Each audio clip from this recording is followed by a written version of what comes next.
Joining us now, New York Times opinion columnist David French. So the title of your column today, David, is Donald Trump is already starting to fail.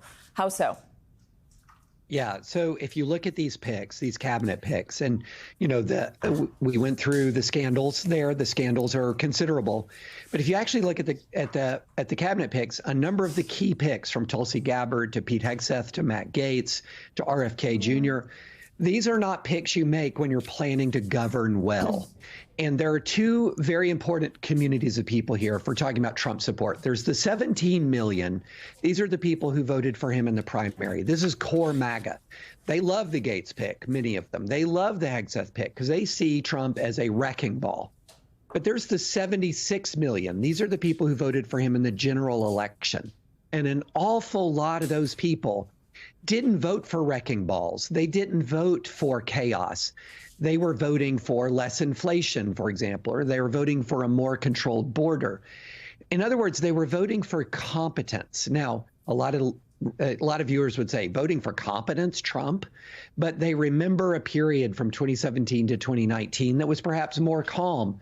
And so when Trump is nominating people that communicate chaos more than competence, or vengeance more than governance, what he's doing is he's demonstrating that he hasn't heard the 76 million, that he's still listening to the 17 million, that core part of his base.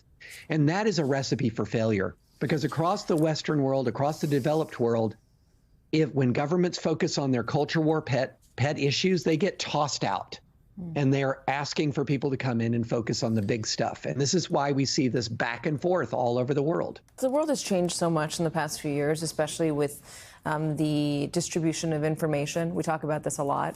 Not everyone's getting accurate information, reliable information, fact-based reporting. They're getting information through a podcast host who has an opinion, or they're getting information through a meme, or they're just not getting any information at all. I wonder how the Democrats take the chaos that could be to come and convey it to the public. How does the public see what's happening beyond their daily lives? Are they even hearing about Matt Gaetz as a completely controversial pick? Are they hearing about Tulsi Gabbard and her support of Bashar al-Assad, or Vladimir Putin? Are they getting that information? Does the world that we've all come to know and the consequences that we've all relied on in the past, do they still apply?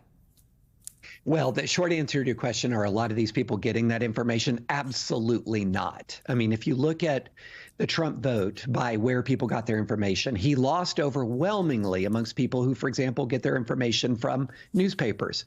He won overwhelmingly amongst people who don't consume political media at all.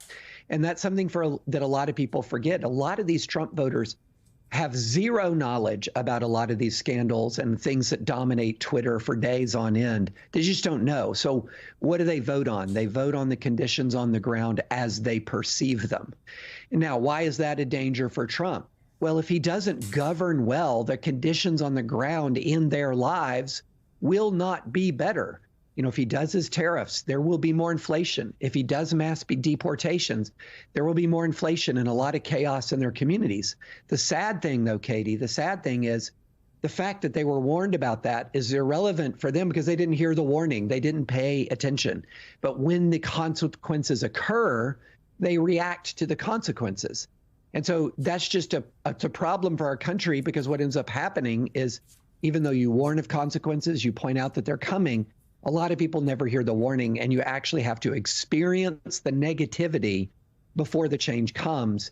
And you hate to say that's the way it goes, but it reminds me of like what Churchill said about democracy. It's the worst form of government other than every other form, because sometimes democracies make big, serious mistakes before they right the ship. It is an exhausting cycle. Let's focus on Matt Gaetz for just one more moment. Do you believe that if Matt Gaetz becomes AG and the Republicans do hold recess appointments, or most of them fall in line and say yes, do you think that he's going to be doing political prosecutions? I mean, there's reporting that DOJ officials, former and current, are lawyering up out of fear that Donald Trump's going to go after them. Oh, I think he'll try. I mean, look, the reporting indicates that one of the reasons Gates has this job is because he was talking about going and cutting off heads, for example. So he was not talking about, here's my theory of law enforcement and how we can bring law and order to American streets, much more than I'm just going to go in and I'm going to start attacking people. And so, yeah, I think he'll try. One of the things, though, about a figure like Matt Gaetz, who has zero experience managing a institution of this size, is I think he will be both misguided and incompetent at the same time, both vengeful and incompetent at the same time. And you might say, well, the incompetent part is going to make the vengeful less dangerous. Not necessarily, not necessarily. So, when you're talking about Gates, or Hegseth or others, we have no evidence that they have anything like the competence necessary to run these institutions. But we have a lot of evidence that they have a vengeful kind of ideology. Combine those two things, and that is not a recipe for a well-functioning government, to say the least. Yeah, and public vows of loyalty to one man and one man alone, Donald Trump. Right. David French, it's always great to have you. What an optimistic outlook to start the week off. I appreciate it. Thank you, Kate.